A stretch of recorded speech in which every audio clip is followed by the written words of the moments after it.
Miarabantsika rehetra indray manaraka ity fandaharana mahavokatsefo karinay eto anivon'ny ministera ny fambolena sy ny fiompiana ity.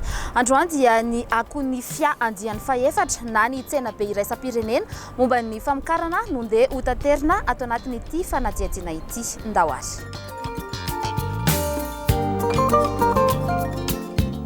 Manoloana ny zava-misy ireo tranga maro niseho maneran-tany toy ny fiovaovan'ny toetrandro, ny valanaretina Covid-19, ny ady tsy misy fiafarany any Ukraine sy ny maro hafa dia antoky ny fiandranam-pirenena tsirairay avy ny fizakantena ara-tsakafo ho fiahinan'ny mponina ao aminy. I Madagasikara izay mbola anisan'ny firenena mpanafatra entana avy any ivelany toy ny sakafo, ny zezika, ny fanafody sy ny maro hafa dia mizaka ny fiakaram-bidin'ireo entana afarana ireo.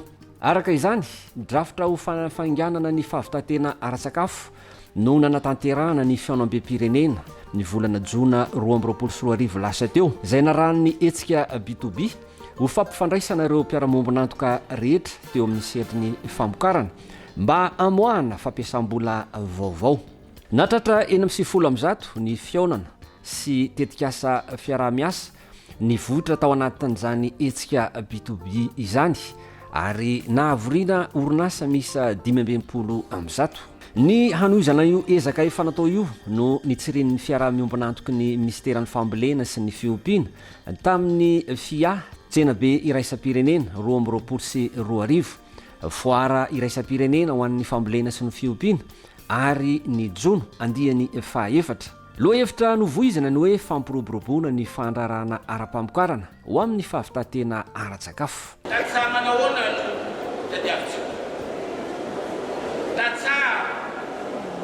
Marefi tansa manana ny tansa tena tansa afaka mokatra tokoa zany ny apetratsika araka ny tenina mbarany filopirenena. Tansa manana ny tany misoratra amin'ny anarana hitatsika ombelibeny amin'ny titre foncier amin'ny ezaka ny ataon'ny fitondram-panjakana fanomezana ny karatana.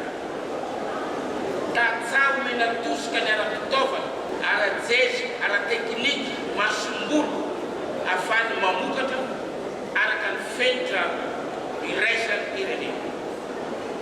Tansa manana ny toerana ahafahany mividy ny izay ilainy amin'ny alalan'ny fametrahana ireny guichet agricole regny maneran'ny Madagasikara.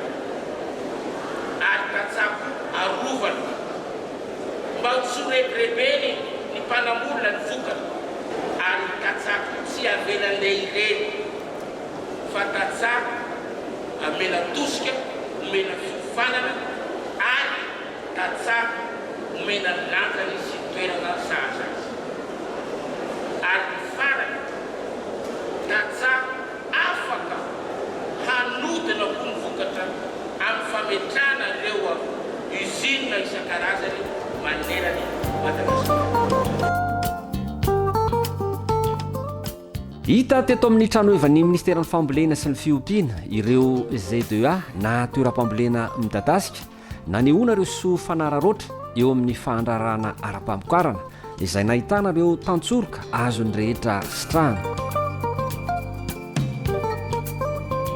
Nandritra ny efarana nanatanterahana ny FIA 2024 teo dia nisy foana ny hetsika B2B nampandraisana anjara ireo mpamokatra, ny tompon'ny tany ho an'ny fambolena, ny mpampiasa vola, ny mpamorona tetikasa sy ireo mpividy vokatra matanjaka.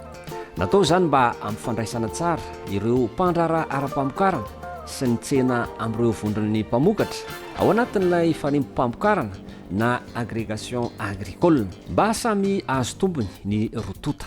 Ny lalànan'ny farimpo-pamokarana laharana 2024 tsipika aotraotra romo dia efa nankatoavana teny anivon'ny antenimera-pirenena volana vitsivitsy lasa izay. Nandritra ny FIA 2024 ihany koa no nanehoan'ireo vondron'ny mpamokatra maherin'ny 700 avy amin'ny lavalonyosy ny vokatra izy ireo tamin'ny alalan'ny varitra fampiradina. Vokatra izay tsy menatra ny ifaninana eny anivon'ny tsena anatiny sy iraisam-pirenena mihitsy aza. Noho ny tohana nataon'ireo fandarana sam-panjakana samihafa izay tantsoroka ho azy ireo na teo amin'ny ara-teknika na ny ara-pitaovana na teo amin'ny fanitarana ny lalam-bahatra ihany koa. Tena nandray anjara tamin'ny FIA ireo mpamokatra no toanan'ny fandaranasan'ny ministeran'ny fambolena sy ny fiompiana. Sortante ny format prod tamin'ny 2021 dia ny association anay zany association Ravinala izay anisany formé ny format prod any amin'ny faritra ny Atsinanana Analandrofo. Dia amin'izao zay manana ancienneté de 1 an depuis 2021 dia membre 45 membres zay amin'izao dia ny produit ataonay zany resaka épices zay zany manomboka amin'ny plantation, production, transformation jusqu'à mise en emballage des produits. Des produits zay anananay rehetra zany première production anay resaka cola, curcuma, des gingembre, il y a aussi les cannelles et les poivres sauvages. Et efa tsy ela koa ici resaka la vanille zany anatin'ny produit anay. Des produits anay zany prix concurrentiel be satria prix anay zay zany tsisy intermédiaire. Ary efa tsy ela zany ho hitanareo any amin'ny shop liantso zany ny produit anay manomboka amin'ny mois d'octobre. Koa tahiregnareo zany rangahy rainy. Avy niasena rana ny vidy masom-bolo soa kalitao sy voamarina. Natao ahia koa ny tahiry. Tsy maintsy lohany isaky ny 3 taogna le dia avokatra be.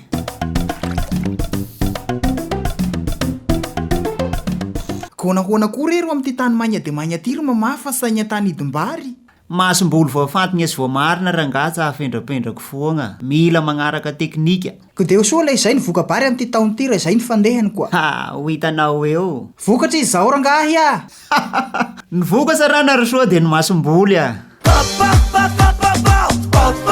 Ankoatra ny antsika bidobi sy ny varitra fampirantiana dia fotoana nitondrana ihany koa famelabelara-kevitra sy lohabary andasy tamin'ny lohahevitra maro samihafa ny FIA 2024 ho amin'ny fanavozana ny famokarana eto Madagasikara. Nikendrenareo mpampiasa vola sy ireo mpamokatra na mpandrara voakasika izany.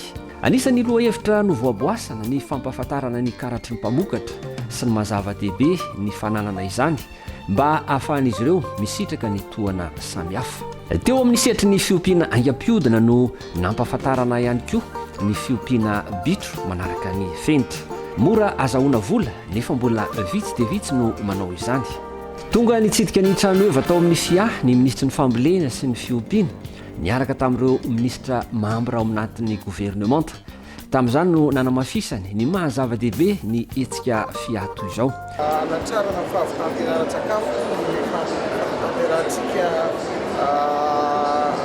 hetsika lehibe toy izao ary namamboly ary ny olona ka tsy misy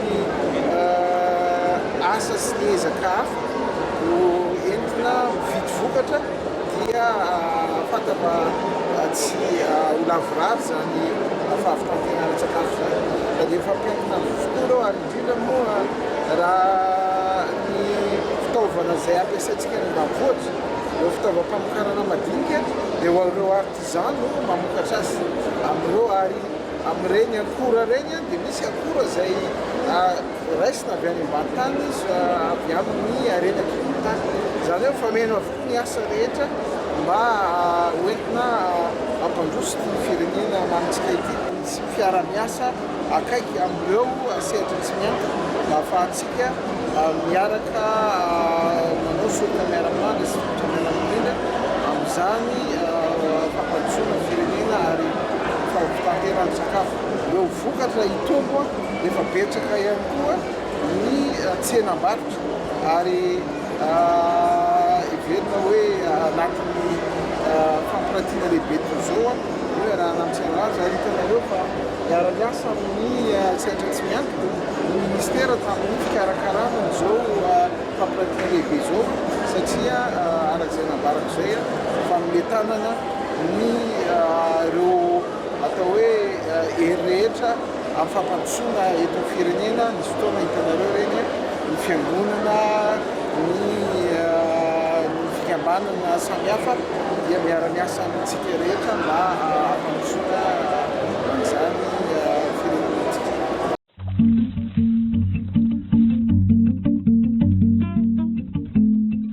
Ataoko fanasiagna zezaky ny toy io rangahy. Fanasiagna ny kola fe mba tsy ampy. Ireo mila mahazo vokatsy amin'ny titao etoy. Izay agnisiako azy zezim-bazaha mba hampy calcium na vitamine tany hambary hamboliagna. Ty rangahy tiagnany izay aby. Tika mpamboly vary longo, tsy mifagnalavitsy ty vary finga raiky vao ty zezim-bazaha kilo raiky. Naho tanimbary ray ara zao ty amboliagna amin'ny fomban-drazagna, le mahazo akoatsim-bary 20 kilo. Naho ampiagna zezim-bazaha zay, ahazoagny 30 kilo. Fa eka naho ampiagna zezim-bazaha naho teknika papri, mamokatsy akoatsy 50 kilo. Kum salasala tika longo, ty vokatsy roa teo. Matsara mivoaka bary ny zezim-paritra miampy zezim-bazaha. Dia izay sendray arany ny fanadihadiana mahakasika ny fia iny andiany faefatra. Tsy aivina fa tanjona trany ny fampiroboroboana ny fandraharahana ara-pamokarana eto Madagasikara ho amin'ny fahavitantena ara-tsakafo. Isaorana ianareo ny jeratra amin'ny farany fandaharana dia isaorana ihany koa ny teknisianina dia manome fotoana ho amin'ny manaraka indray. Veloma tompoko.